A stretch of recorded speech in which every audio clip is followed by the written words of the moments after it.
O restaurante estava cheio. Copos no alto. Gargalhadas. Aplausos. No centro da mesa, Rafael, meu ex-marido, sorria ao lado de Carolina, a mulher grávida que todos tratavam como vencedora. A barriga dela era celebrada como um troféu. O bebê do amor. O novo começo que, segundo eles, justificava tudo o que eu perdi. Ninguém percebeu quando entrei pela porta dos fundos. Ninguém viu a ex-esposa parada no fundo do salão, com um envelope apertado contra o peito. O divórcio tinha sido assinado há poucas horas. Mas aquela noite ainda não tinha terminado. Porque dentro daquele envelope havia exames, datas, provas. Verdades capazes de destruir aquela mesa inteira. Dedo indicador apontando para a direita. Se você acha que essa festa vai terminar em aplausos, fique comigo. O que eu fiz em seguida calou todos naquele restaurante.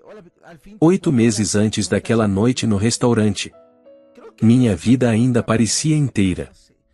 Eu voltava mais cedo de uma obra em Campinas. Cansada, mas feliz. Tinha passado a tarde inteira imaginando o rosto de Rafael quando eu entrasse pela porta. Nós estávamos tentando ter um filho havia quase 5 anos. Injeções. Exames. Silêncios constrangedores em consultórios. Naquela semana, o médico tinha sido um pouco mais otimista. Pela primeira vez em muito tempo, eu tinha esperança. Entrei no apartamento sem fazer barulho. A chave girou devagar. Silêncio demais. Chamei por ele uma vez. Depois outra. Nada. Foi quando ouvi um som abafado vindo do andar de cima. Nosso quarto. Subi as escadas com o coração acelerado. Ainda tentando convencer a mim mesma de que não era nada. Que eu estava exagerando. Que minha cabeça estava cansada demais. Abri a porta. E o mundo parou. Rafael estava na cama. Com Carolina. Minha colega de trabalho. A mulher que almoçava comigo todos os dias. Que me ouvia chorar por não conseguir engravidar. Eles não me viram de imediato. Fiquei ali, parada, respirando com dificuldade. Sentindo algo dentro de mim quebrar de forma irreversível. Quando Rafael levantou o olhar, ficou pálido. Tentou falar meu nome. Não conseguiu. Carolina, ao contrário, se sentou com calma. Não havia vergonha no rosto dela. Apenas superioridade. Eu estou grávida, disse ela. 2 palavras. Apenas 2. E tudo o que eu era desmoronou. Durante 5 anos, eu fui a mulher das tentativas fracassadas. A mulher dos testes negativos. A mulher que saía sorrindo da clínica para não chorar no carro. E agora, ali, na minha cama. A outra mulher dizia que estava grávida. Rafael tentou se explicar. Disse que ia me contar. Que não sabia como. Eu não ouvi quase nada. A única coisa que ecoava na minha cabeça era: como? Os médicos sempre disseram que as chances eram mínimas. Que o problema não estava só em mim. Que o corpo dele também não ajudava. Mas, de repente, Carolina engravidou. Assim. Fácil. Ela se levantou, se vestiu. E ainda teve a coragem de dizer: talvez isso seja um sinal. Um novo começo para todos nós. Novo começo. Para mim, era o fim. Pedi que saíssem da minha casa. Rafael tentou argumentar. Disse que precisava de tempo. Que precisava pensar no futuro. Futuro. Eu ri. Um riso seco, sem alegria nenhuma. Desci as escadas com as mãos tremendo. Peguei a bolsa. Saí sem levar nada. Quando olhei para trás, vi os dois na janela do quarto. observando enquanto eu ia embora. 3 dias depois, voltei com minha irmã para pegar roupas. Carolina já estava instalada. Meus objetos tinham desaparecido. Meu lugar também. Naquele momento, eu entendi uma coisa dolorosa. Eu não tinha perdido apenas um marido. Eu tinha sido substituída. E ainda assim, algo dentro de mim sussurrava que aquela gravidez não fazia sentido nenhum. Mas eu ainda não estava pronta para ouvir essa voz. 2 meses depois de sair daquela casa, eu já não vivia. Eu apenas existia. Dormia no sofá do apartamento da minha irmã. Acordava com o corpo pesado, o coração cansado. Os papéis do divórcio estavam sobre a mesa, esperando minha assinatura. Como se fosse só mais um documento qualquer. Mas não era. Algo não me deixava em paz. Eu tentava aceitar a traição. Tentava aceitar a gravidez. Tentava aceitar que tudo tinha acabado. Mas a dúvida voltava. Sempre. Rafael sempre foi claro comigo. Os médicos também. A contagem de espermatozoides dele era baixa. Muito baixa. Por isso tantos tratamentos. Por isso tantas tentativas frustradas. Por isso tantos anos de espera. Então como Carolina engravidou tão rápido? Essa pergunta começou a me acordar de madrugada. Começou a me acompanhar no banho. No silêncio da cozinha. No olhar perdido para a parede. Minha irmã percebeu. Isso ainda está te incomodando, não está? Perguntou numa manhã, empurrando um prato de ovos na minha direção. Eu balancei a cabeça. Não tinha forças para explicar. Algo não fecha, continuei depois de alguns segundos. Nada disso fecha. Ela sentou à minha frente. Com aquele olhar firme que sempre teve. Então pare de tentar esquecer e descubra a verdade. Ri sem humor. Que verdade? Ele me traiu. Ela está grávida. Acabou. Não. Ela respondeu. Acabou o casamento. Mas a história não. Minha irmã puxou um cartão da bolsa e colocou sobre a mesa. Um nome. Um telefone. Detetive particular. Você enlouqueceu? Perguntei. Talvez. Ela respondeu. Mas você passou 5 anos tentando ter um filho com um homem que, segundo os médicos, quase não podia ter filhos. E agora parece uma gravidez perfeita, sem dificuldade nenhuma. Isso não te soa estranho? Eu engoli em seco. Nunca tinha dito isso em voz alta. Mas pensei nisso todos os dias. E se eu estiver só procurando uma desculpa para não assinar esses papéis? Perguntei, quase sussurrando. Ou talvez seus instintos estejam tentando te proteger. Ela respondeu. Fiquei olhando para o cartão por longos minutos. Parte de mim tinha medo do que poderia descobrir. Outra parte tinha mais medo ainda de nunca saber. Naquela tarde, liguei. O escritório ficava no centro de São Paulo. Simples. Discreto. Nada glamouroso como nos filmes. O detetive ouviu tudo sem me interromper. As tentativas de fertilidade. A traição. A gravidez. Você tem alguma dúvida específica? Ele perguntou, por fim. Respirei fundo. Quero saber se essa gravidez é realmente o que parece. Ele assentiu lentamente. Isso leva tempo. Avisou. E nem sempre o que encontramos é fácil de aceitar. Nada disso tem sido fácil. Respondi. Ao sair daquele escritório, senti algo estranho. Não era esperança. Ainda não. Era algo mais bruto. mais instintivo. Uma sensação de que eu tinha parado de ser apenas a mulher abandonada. E começado, finalmente, a ser a mulher que faz perguntas. E eu ainda não fazia ideia do quanto aquelas respostas iriam mudar tudo. 3 semanas se passaram desde a primeira conversa com o detetive. 3 semanas de silêncio pesado. 3 semanas em que eu tentei não criar expectativas. Eu dizia a mim mesma: talvez não haja nada. Talvez eu esteja só procurando sentido onde não existe. Mas, no fundo, eu sabia. Quando o telefone tocou naquela tarde, minhas mãos tremeram antes mesmo de atender. Acho que você deveria vir até aqui, disse ele, com a voz neutra. É melhor ver isso pessoalmente. O escritório parecia menor do que da primeira vez. O ar, mais denso. Ele colocou uma pasta grossa sobre a mesa.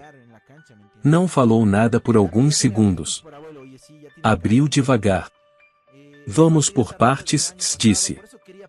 A primeira coisa foi o histórico médico de Carolina. Exames. Laudos. Datas. Meu estômago se revirou quando li o diagnóstico, endometriose severa. As anotações eram claras. A chance de uma gravidez natural era mínima. Isso não é recente, se ele explicou. Ela acompanha esse quadro há mais de 1 ano. Mais de 1 ano. Antes da traição. Antes de tudo. Senti o ar faltar. Então, comecei, mas não consegui terminar. Ele puxou outro documento. Ela iniciou o tratamento de fertilização in vitro 2 meses antes de você flagrar os 2 juntos. FIV. A palavra ficou suspensa no ar. Mas, minha voz saiu fraca. FIV precisa de material genético. Ele assentiu. E então empurrou o papel que fez minhas pernas ficarem moles. Autorização de uso de amostras congeladas. Assinatura reconhecida. Data registrada. Rafael Almeida. Eu conhecia aquela assinatura. Tínhamos passado meses assinando papéis parecidos. Guardando amostras só para os dias bons. Para o futuro que planejávamos juntos. Como ela teve acesso a isso? Perguntei, quase sem voz. Houve suborno. Respondeu ele. Um médico da clínica em Belo Horizonte está sendo investigado. Não foi a primeira vez. Meu corpo inteiro gelou. Então não foi um erro. Não foi acaso. Não foi destino. Foi roubo. E tem mais, se ele disse, abrindo outra aba da pasta. E-mails. Mensagens trocadas entre Carolina e a irmã. De anos atrás. Eu li uma. Depois outra. Ciúme. Ressentimento. Comparações. Ela escrevia sobre minha casa. Meu casamento. Minha vida. Escrevia que eu não merecia aquilo. Que ela seria uma esposa melhor. Uma mãe melhor. Ela se aproximou de você por um motivo, se ele disse. Escutou tudo. Aprendeu tudo. E usou cada detalhe. Fechei os olhos. Lembrei dos almoços no trabalho. Das vezes em que chorei na frente dela. Das conversas sobre fertilidade, medo, frustração. Tudo virou arma. Ela engravidou primeiro, concluiu o detetive. Depois foi atrás do seu marido. Sabia que ele acreditaria. Senti náusea. Rafael sabe de algo disso? Perguntei. Pelo que apurei, não. Ele respondeu. Ele acredita que o bebê foi concebido durante a relação dos dois. Encostei as costas na cadeira. Meu coração batia forte demais. A verdade era pior do que eu imaginava. Não só me traíram. Tentaram me apagar. me substituir, usando algo que deveria ter sido meu futuro. Ao sair do escritório, a cidade continuava igual. Carros, pessoas, ruído. Mas eu não era mais a mesma. Eu tinha provas, datas, nomes, documentos. E pela primeira vez desde aquela noite no quarto, eu não me sentia fraca. Sentia algo perigoso. Algo firme. Determinada. Porque a verdade, quando vem inteira, não pede permissão. Ela exige ser dita. O restaurante estava no auge da comemoração quando eu avancei. Música alta. Risos soltos. Brindes ao novo começo. Ninguém esperava por mim. Eu caminhei devagar, sentindo o peso do envelope na mão. Não era grosso por acaso. Cada folha ali dentro tinha uma data. Cada data, uma mentira. Quando meus saltos tocaram o piso de madeira, alguns olhares se viraram. Depois mais alguns. Até que o barulho diminuiu. Rafael me viu primeiro. O sorriso congelou no rosto dele. Por um segundo, vi algo que não via havia meses, e medo. Carolina apertou o braço dele. Instintivamente levou a mão à barriga. O mesmo gesto que eu tinha sonhado fazer tantas vezes. O que ela está fazendo aqui? Sussurrou, alto o suficiente para todos ouvirem. Eu parei diante da mesa. Respirei fundo. Não vou demorar, disse, com a voz firme. Só vim entregar um presente. Levantei o envelope. Algumas pessoas riram, nervosas. Outras cochicharam. Rafael se levantou. Tentou manter a postura. O divórcio já foi assinado, disse ele. Não há mais nada para discutir. Assim, respondi. E depois que você ler isso, talvez perceba que assinou sem saber toda a verdade. Antes que Carolina pudesse reagir, coloquei o envelope sobre a mesa. Ela tentou puxar. Eu segurei. Isso não é para você, falei, olhando direto nos olhos dela. Mas diz muito sobre você. A mãe de Rafael se aproximou. O rosto tenso. Isso é inadequado, disse ela. Meu filho seguiu em frente. Você deveria fazer o mesmo. Inclinei levemente a cabeça. Com todo respeito, Dona Helena, talvez a senhora também queira ouvir. Isso envolve seu neto. O silêncio caiu como uma pancada. Rafael abriu o envelope. As mãos tremiam. Ele leu a primeira página. Depois a segunda. A terceira. Vi o sangue sumir do rosto dele. FIV? Murmurou. Fertilização in vitro? Carolina balançou a cabeça. Isso é mentira. A voz saiu fraca demais. Não é, respondi. São documentos da clínica onde eu e Rafael éramos pacientes. A mesma onde nossas amostras estavam armazenadas. Um burburinho percorreu o salão. Ela já estava grávida antes de se aproximar de você, continuei. Usou material genético que não lhe pertencia. Subornou um médico. Planejou tudo.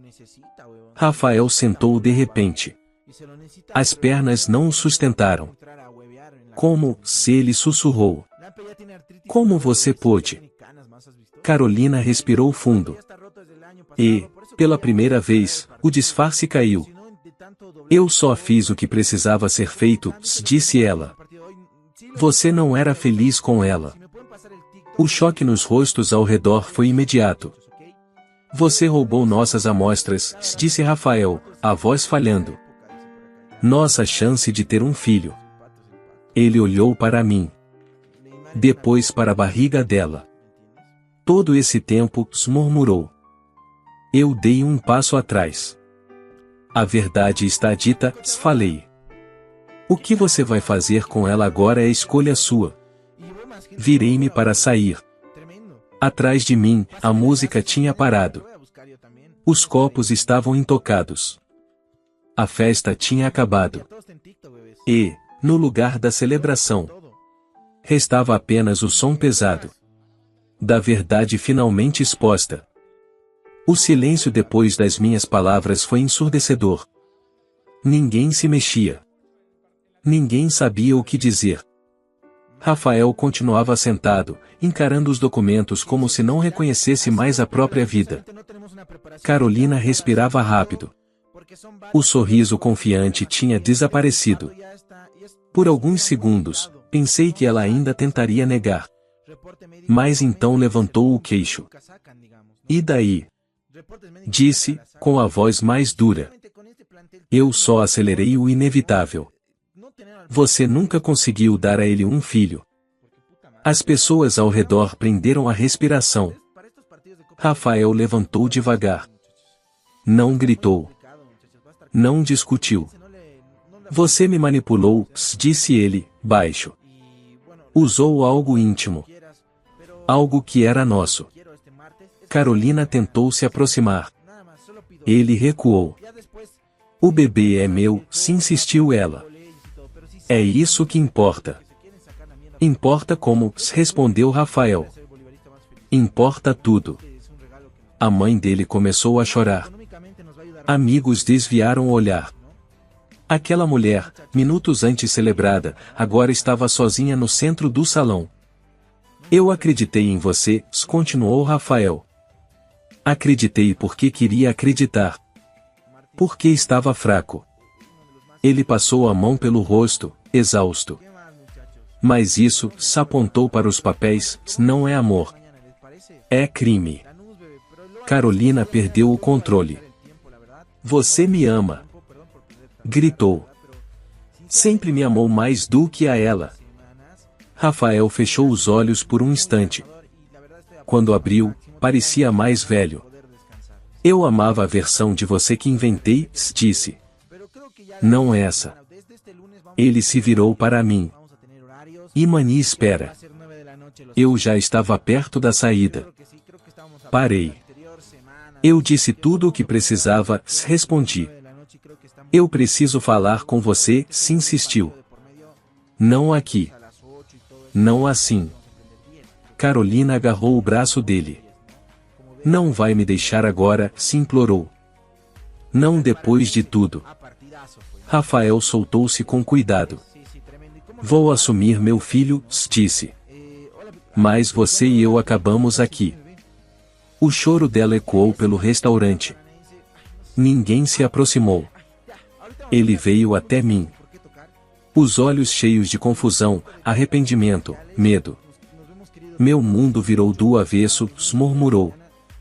O meu também, respondi. Caminhamos juntos até a porta. Atrás de nós, a festa estava morta. Copos intocados. Música desligada. Conversas sussurradas. Do lado de fora, o ar parecia diferente. Mais frio. Mais real. Andamos alguns metros em silêncio. Até ele parar. Eu fui cego, disse. Deixei que o desejo de ser pai falasse mais alto que o respeito por você. Olhei para ele. Não com raiva. Com cansaço. Você escolheu acreditar na mentira que te confortava, respondi. E me deixou para trás. Ele assentiu. Sei que não mereço nada, disse. Mas precisava que você soubesse, eu não teria feito isso se soubesse a verdade. A verdade não anula a traição, falei. Mas explica muita coisa. Ele respirou fundo. Posso te pagar um café? Só para conversarmos. Sem promessas. Sem pedidos. Hesitei. Eu tinha vindo para destruir uma mentira. Não para reconstruir nada. Mas algo em mim sabia. Aquilo ainda não tinha terminado. Um café, concordei. Só para falar. Seguimos em direção à rua iluminada. Atrás de nós, uma história desmoronava. À frente, não havia perdão, nem garantia. Apenas a verdade, finalmente nua. E a chance, ainda frágil, de decidir o que fazer com ela. Eu achava que tudo tinha terminado naquela noite. A verdade tinha sido dita. A mentira, exposta. Mas a vida ainda não tinha acabado de falar.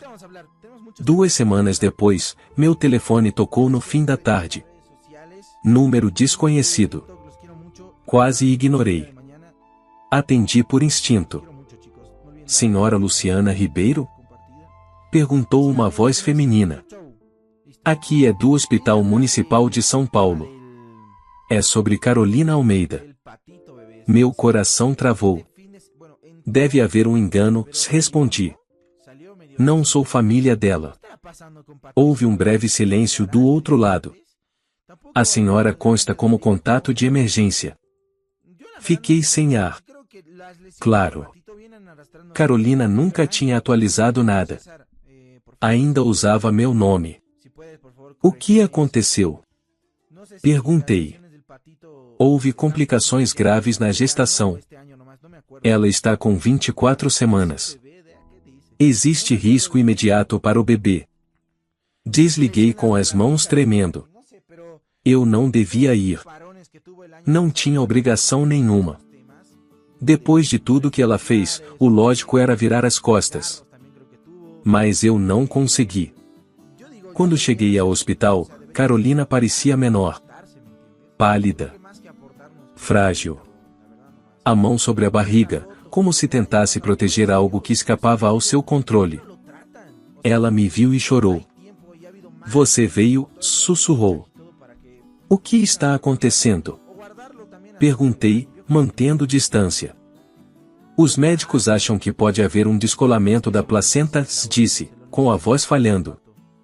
Se piorar, vão fazer uma cesárea de emergência.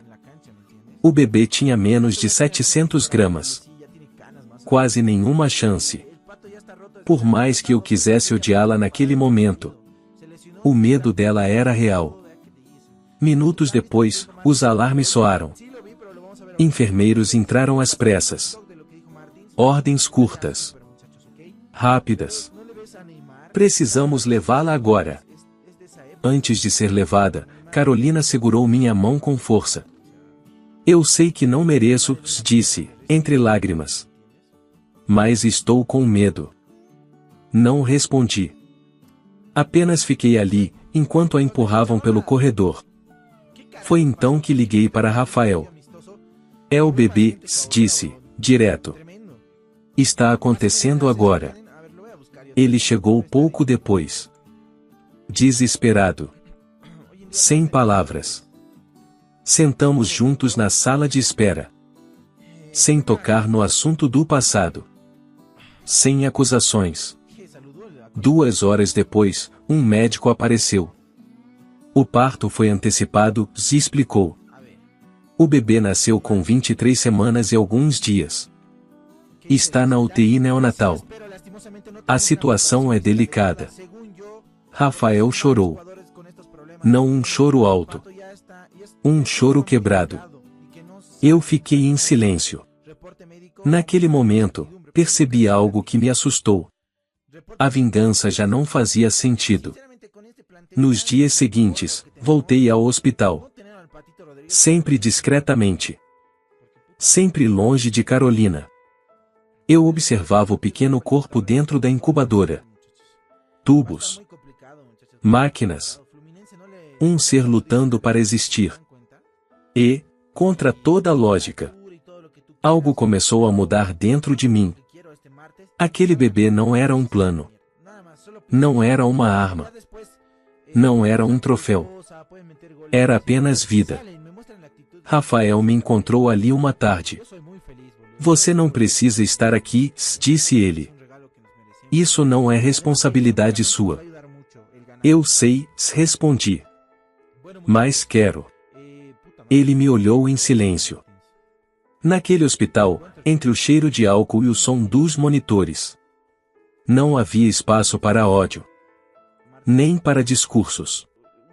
Só para escolhas difíceis. E para a pergunta que começava a se formar, sem ainda ter resposta. O que fazemos quando a verdade vence? Mas a vida continua exigindo humanidade? Essa resposta ainda levaria tempo. Um ano depois, eu estava em um lugar que nunca imaginei. Não em um tribunal. Não em uma festa. Mas em uma casa silenciosa, observando uma criança dormir. O bebê que nasceu de uma mentira. De um plano cruel. Mas que sobreviveu. Rafael e eu voltamos a conversar devagar. Sem promessas. Sem pressa. A verdade tinha nos separado, mas também tinha nos libertado. Carolina fez sua escolha. Reconheceu seus erros. Aceitou ajuda. E, com o tempo, entendeu que amar um filho também é saber abrir mão do controle. Não foi fácil. Nada foi simples. Reconstruir confiança dói. Aceitar um passado imperfeito dói mais ainda. Mas aprendi algo que mudou minha vida para sempre. A verdade pode chegar como uma bomba. Mas quando a poeira baixa, ela deixa espaço para algo mais forte. Maturidade. Responsabilidade. Humanidade. Nossa família não nasceu de um sonho perfeito. Nasceu de escolhas difíceis. De conversas dolorosas. De limites claros. Hoje, quando olho para trás, não vejo apenas traição. Vejo aprendizado. Vejo força. Vejo uma mulher que deixou de ser vítima para se tornar autora da própria história. Nem todo final é como imaginamos. Mas alguns finais são exatamente como precisamos. Lições de vida e valores morais. Dedo indicador apontando para a direita. Ninguém constrói felicidade verdadeira sobre a dor de outra pessoa. O que nasce da mentira pode até durar um tempo, mas sempre cobra um preço alto depois.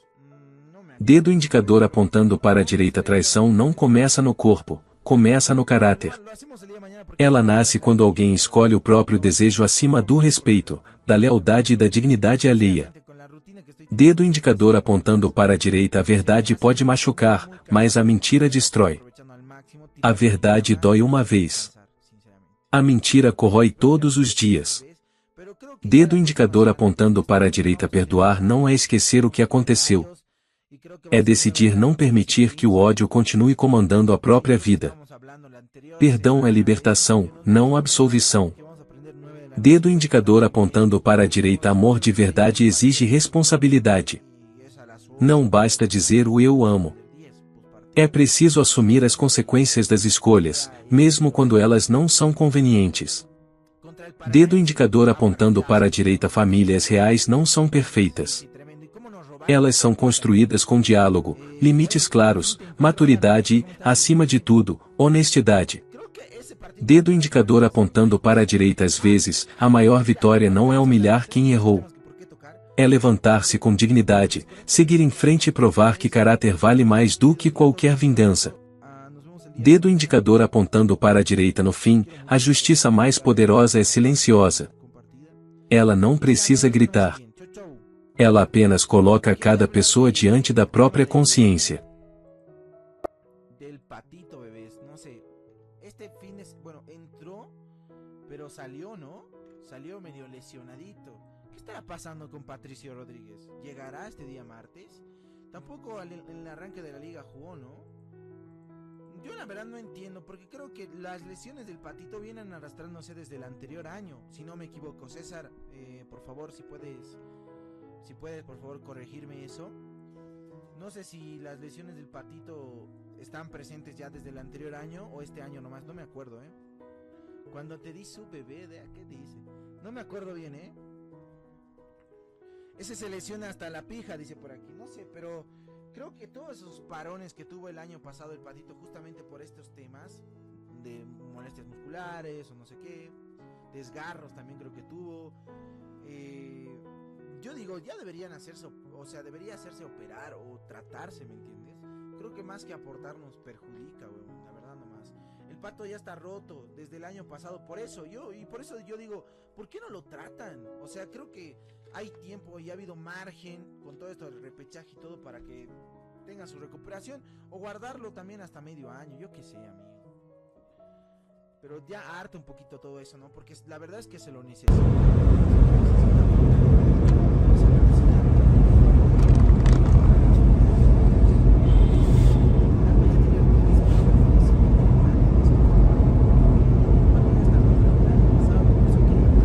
Сейчас зайдем, посмотрим, как у них трансляция началась.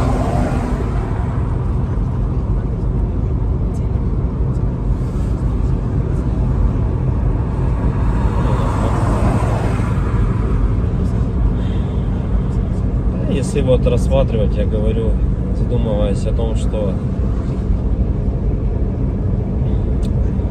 прожитые типа 30 лет, так смотришь на многих людей, которые сейчас, соответственно, живут, которым в районе 30, которые уже потеряли вообще вкус к жизни, да, радость какую-то от жизни. Таких, причем, кстати, становится все больше и больше. Мне кажется, этот средний возраст, когда говорили, что начинается вот этот кризис среднего возраста, он тоже сместился, как и говорят, что сейчас люди, в принципе, быстрее взрослеют, быстрее осмысливают все, да, почему-то это всегда все в плохом больше ключе на самом деле, да, вот что сейчас дети, к примеру, быстрее взрослеют, вот, и мне кажется, кризис вот этот среднего возраста, он, наверное, тоже сместился. И вот я думаю, что он сместился где-то в районе 30 лет. Опять-таки, это тоже не со всеми, наверное, связано. Не у всех людей так, все люди разные. И когда приходишь к той мысли о том, что помимо того, что люди сами по себе стали такие вот, наверное, депрессивные, да, времена такие сложные, да, вот это вот еще извне много каких вещей случается, на данный момент, которые людям усугубляют эту ситуацию на самом деле, вот этой депрессии, вот этих кризисов, да, каких-то переходных моментов в жизни. И непонятно, если конец этому всему, да, наступает у людей потом белая полоса в жизни, или они не могут выбраться из нее. Примеров достаточно на самом деле много. К примеру, вот сосед у меня есть такой хороший парень был, и есть, он хороший человек сам по себе, но вот у него сейчас очень сложные времена такие, как бы дизмораль на него напала о том, что он не реализовался в своей жизни к 30 годам, что жизнь у него кончена. И не может он выбраться из этой ситуации. Да? Как говорят, если мы говорим, что это мужики такие, да, типа слабые, да, какие-то, безморальные, как бы такие вот, что в основном это случается, наверное, зачастую, может быть, это у мужиков случается в этом возрасте, такой кризис, наверное, да, каких-то неудач в своей жизни, не пришедших ни к чему достойному и хорошему. Но вопрос в том, что это мужики такие, типа слабые, или времена такие стали, что если вот разобраться так, вот, например, возьмем даже с древних времен, когда человеку нужно было добывать пищу самому, да, там убивать мамонтов, мужику стоило там сходить на охоту. Да, на охоту он сходил, кого-то там добыл добычу, принес домой, да, что-то где-то там поделал дома и все как бы. Ну и это возможно как работа тоже на ежедневной основе, да, была. И как бы мужик в то время считался, но еще воином были, они воинами были, не воевали, да. В любом случае это все такая в основном физическая была работа, типа стратегии именно добычи пищи какой-то себе. Ну, тут вот требовалось, возможно, какое-то знание, да, тут я не спорю. Но в основном это была физическая работа. Если взять, к примеру, не такие далекие времена, когда там люди вот только выходили из пещер, да, взять даже, допустим, 50 лет назад, 100 лет назад, да, когда люди работали на заводах, и что тогда считалось именно мужиком, да, таким. Разница была, наверное, с нынешними временами в том, что если ты работал, к примеру, на заводе на каком-то, то тебе было этого всего достаточно. То есть ты уходил на завод, отработал свое время, да, пришел домой,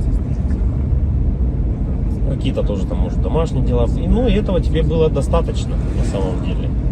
Как бы и все, и заключалась вся суть именно мужчин, ну вот, как бы устроиться главное на завод и работать физически, опять-таки, да, получить какое-то образование, так, ну, как бы среднеспециальное, к примеру, да, какой-нибудь токарь, идти на завод, отработать там 8-12 часов. Ну, это не легкая работа, я не спорю тоже с этим. Но опять-таки, этого зато было достаточно. Человек уходил, он отрабатывал там 12 часов и понимал, что ему будет всего достаточно. Ради этого и была, наверное, главная и основная мотивация. Да? И если перенесемся мы, наверное, в наше время уже, сейчас, на данный момент, то есть люди просто не знают на самом деле, как заработать. Как получить жилье, как получить новый автомобиль. То есть способов получения данного результата его нету как такового. Это говоря о том, что ты будешь ходить на работу по 8, по 12 часов, допустим, сутками там работать, да, ты не заработаешь на машину, заработаешь ты на нее через 5 лет, если ты там не будешь ни пить, ни есть, как бы, да. Ну ладно, если вообще не тратить деньги, то заработаешь. Ну такого же невозможно, это же только где-то в сказках. С учетом нынешних трат, то есть даже при зарплате какой-то средней, там 100 тысяч рублей, ну где-то 60, где-то 70, где-то 80, возьмем от 60, наверное, до 120, то есть, к примеру, достижение результата такой, как, к примеру, квартира, недвижка какая-то своя, это кредиты, ипотеки, то есть вот здесь и сейчас ты берешь. И залазя все глубже и глубже, то есть, как сказать, взял ты, к примеру, себе недвижимость, да, в ипотеку, пусть она будет так.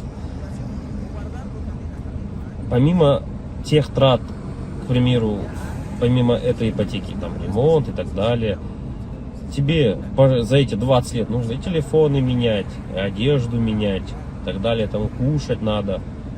Машины также в этот же момент менять тебе надо. И то есть это кабала на самом деле такая, она дизморальная. И к чему это все? Что же значит мужик в наше время, который ходит на завод, работает 12 часов, а денег у него все равно нету. Как бы добычу он принести уже не может, да? Ну типа он может сходить в лес, но от этого толку особо не будет. И, наверное, сам интернет, во-первых, расфорсил вот это вот все, то, что люди должны зарабатывать какие-то миллионы. Они должны зарабатывать. Это было бы шикарно, если бы каждый зарабатывал. Но каждый по своей сути не может столько зарабатывать, да, потому что не хватит денег, чтобы каждый. А может их и хватит, но никто никому не даст так зарабатывать. И вот возвращаясь, к примеру, к тому, что какая зарплата? 1300, наверное, должна быть в наше время, чтобы как бы себя, наверное, обеспечивать, да, хорошо, одному. кто же тогда мужик в наше время? Типа, что он должен делать? Что он должен выполнять? Как бы, если он ходит на работу, но смысла от этого нету. Ну, как бы он есть, да, у тебя какой-то идет доход, но если его недостаточно. Смотришь другие профессии, другую работу, да,